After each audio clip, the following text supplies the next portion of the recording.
And Britain's parliament has voted overwhelmingly in favour of participating in the airstrikes against ISIL targets in Iraq.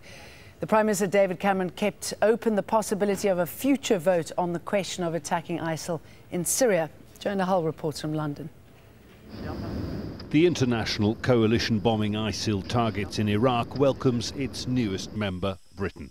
6 Royal Air Force jets on standby in Cyprus are now cleared for action.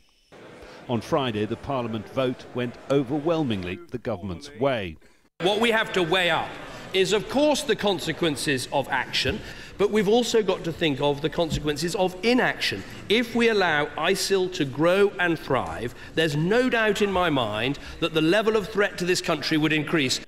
The man who led a parliamentary revolt against David Cameron last year over plans to bomb targets in Syria offered his support. I believe, although this is difficult, it is the right thing to do. There is no graver decision for our Parliament and our country, but protecting our national interest, security and the values for which we stand is why I will be supporting the motion this afternoon. Support wasn't unanimous. Tough questions were asked by members of the House.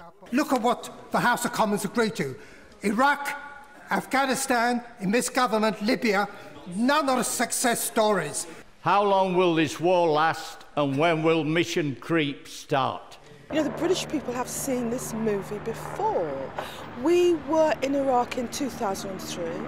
It cost thousands of Iraqi lives, and it left the country more unstable than ever. With Parliament clearly unnerved at the prospect of renewed military action in the Middle East, David Cameron has worked hard to reassure that the lessons of the past haven't been forgotten, that there is a clear plan to help Iraqi and Kurdish forces on the ground and a united Iraqi government. But the elephant in the room, of course, is Syria.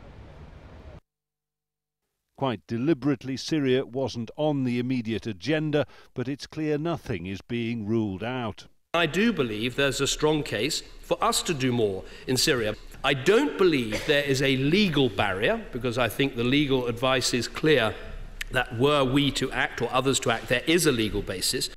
That will be another debate for another time. Jonah Hull, Al Jazeera, London.